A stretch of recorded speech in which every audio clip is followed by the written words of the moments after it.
Children, आज मैं आपके लिए आपकी कक्षा 10 की बुक क्षितिज से फर्स्ट चैप्टर सूरदास जी लेकर आई हूँ। सूरदास जी के पद्य भाग के बारे में हम पढ़े, उससे पहले मैं आपको उनके जीवन परिचय के बारे में कुछ बताने जा रही हूँ। तो आप देखिए, डॉक्टर नगेंद्र, अलग अलग विद्वानों के अलग अलग मत होते हैं। जहाँ बात करें डॉक्टर नगेंद्र की, तो डॉक्टर नगेंद्र ने सूरदास जी का जन्म ईस्वी सन 1478 ईस्वी में दिल्ली के निकट सी ग्राम में होना बताया है। उन्होंने कहा है कि सूरदास जी का जन्म दिल्ली के निकट सी ग्राम में ईस्वी सन 1478 ईस्वी में हुआ है। लेकिन कुछ विद्वानों का इनमें भी अलग अलग मतभेद चलते हैं। कुछ विद्वानों ने कहा है नहीं, इनका जो जन्म है वो आगरा और मथुरा के बीच रुनकटा गांव में 1540 ईस्वी में हुआ है। आगे आप देखेंगे निवास स्थान के बारे में जब इनकी बात होती है तो ये शुरू से ही मथुरा और वृंदावन के बीच गो घाट पर रहे हैं। भक्ति का जो स्वरूप है, जब अपने गुरु से इनकी मुलाकात नहीं हुई उससे पहले ये भक्ति दास्य भाव के पद्य लिखा करते थे। उसमें दैन्यता का रूप, दैन्य रूप दिखाई देता था। लेकिन जब 1509-10 में अपने गुरु से मुलाकात हुई, इनके गुरु वल्लभाचार्य थे, और गुरु से जो मुलाकात हुई तो उनसे प्रभावित होकर इनकी भक्ति का स्वरूप सखा भाव की भक्ति हो गई। इनकी भक्ति में माधुर्य भाव दिखाई देने लगा। अगर आप इसका स्क्रीनशॉट लेना चाहते हैं बेटा तो एक बार ले लीजिए। इसके आगे मैं आपको बताती हूँ।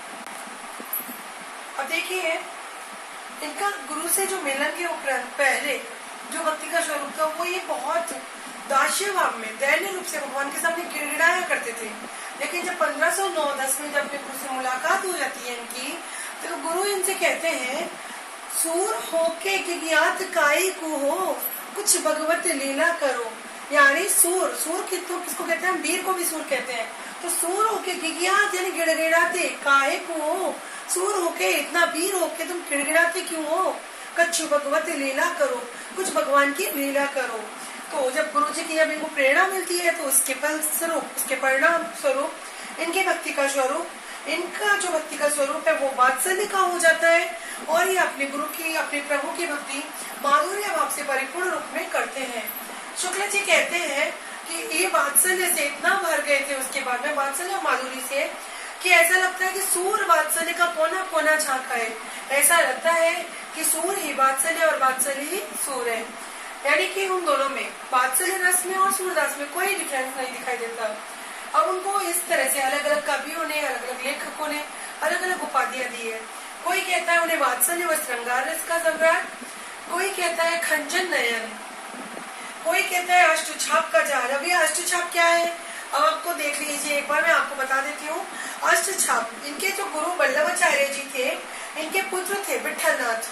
तो विठलनाथ ने 8 कवियों को लिया।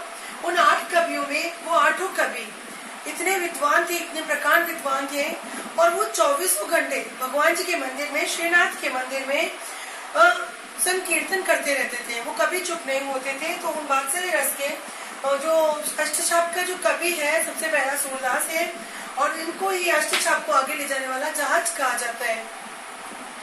अगर आप देखेंगे जीवनोत्सव का कवि, इनके जो काव्य है, इनके पद्य है, उनमें इतना जीवन के प्रति इतनी उमंग दिखाई देती है कि इन्हें जीवनोत्सव का कवि भी कहा जाता है। तो इसका एक बार आप स्क्रीनशॉट लें ताकि मैं आगे बढ़ूं।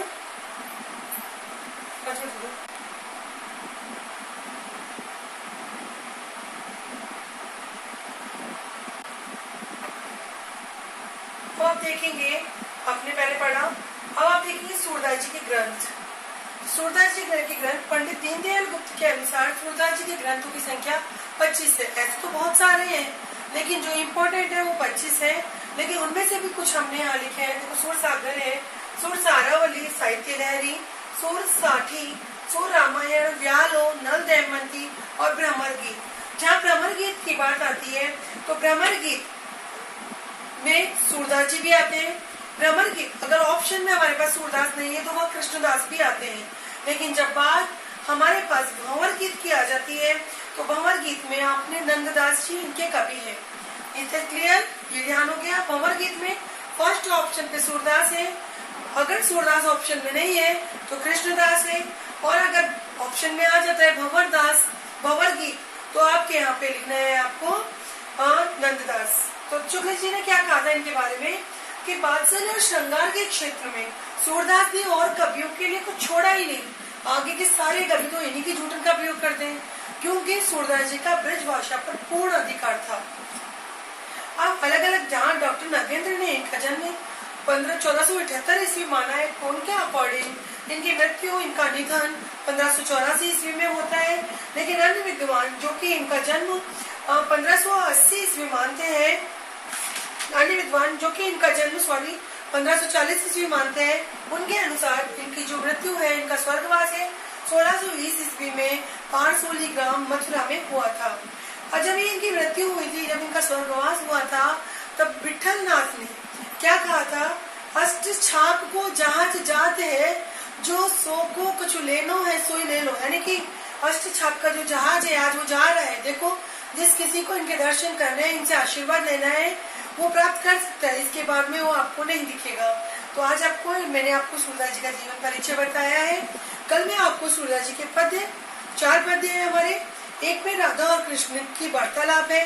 कृष्ण भगवान राधा जी से पहली बार मिलते हैं और उन्हें बातों में छेड़ते हैं, तो राधा जी भी उन्हें व्यंग के माध्यम से उन्हें खुलाना देती है कि वो दही माखन की चोरी करते हैं। आखिरकार में रसिक शिरोमणि भगवान श्री कृष्ण राधा को अपनी बातों में मना लेते हैं और दोनों खेलने चले जाते हैं। वहीं दूसरे 3 पद्यों में भ्रमर गीत के माध्यम से एक भंवरा उड़ता रहता है। गोपियां बगीचे में है, श्री कृष्ण ने उद्धव जी को गोपियों को समझाने के लिए भेजा है, तो गोपियां अपनी विनय व्यथा को, अपने उल्हानों को एक भंवरे के माध्यम से व्यक्त करती है। वो सारे आगे मैं कल आपको बताऊंगी, तो इसका आप एक स्क्रीनशॉट ले लें और इसको आप रिवाइज कर लें। उम्मीद है शायद अच्छा लगा। अगर अच्छा लगे लाइक और सब्सक्राइब करना ना भूलें। Thank you.